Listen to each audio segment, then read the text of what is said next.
জয় যিশু। আজ 15 জুলাই। প্রতিদিনের চিন্তা ও প্রার্থনা। দিনের প্রধান চিন্তা।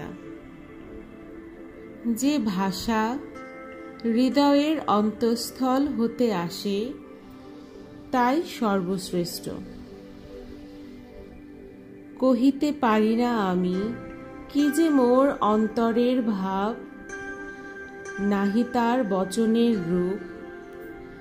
ভাষা কি পারিবে করিতে প্রকাশ, বচন তাহার করিলেন যিনি কথার সৃজন। তাই বন্ধু রহি আমি নীরব নির্বাক, যবে তুমি চাহ মোরে সাথে করিতে আলাপ। উপদেশ। নানা মত প্রকাশ করে বা অপরকে ধর্ম উপদেশ দিয়ে আমরা কখনোই তৃপ্ত হতে পারি না। ধর্ম ও আত্মিক জীবনের প্রকাশ হয় তখন যখন আমরা প্রেম, দান ও সকলের সেবা করি। সেবার মধ্য দিয়েই আমাদের জীবনের এক নতুন অধ্যায় লেখা আরম্ভ হয়। ইহা বাস্তব জিনিস, অনিশ্চিত নয়। সেবার সূত্রেই আমাদের চিন্তাধারা ও অনুভূতি জীবন্তভাবে প্রকাশিত হয়।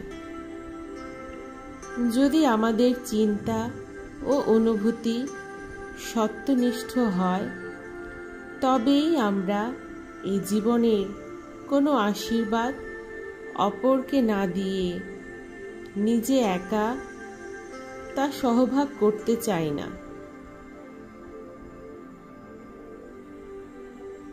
প্রার্থনা।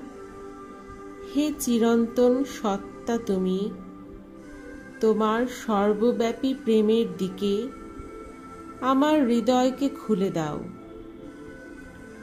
তোমার সেই প্রেম যেন আমার মধ্য দিয়ে তোমার সন্তানদের দিকে প্রবাহিত হয় এবং সকলকে আশীর্বাদ করো। আমাকে তোমার যোগ্য মুখপাত্র করে তোমারই বাণী তুমি বলতে সাহায্য করো। আমাকে সকল কর্কশতা হতে মুক্ত করো এবং নম্র ও সরল হতে দাও।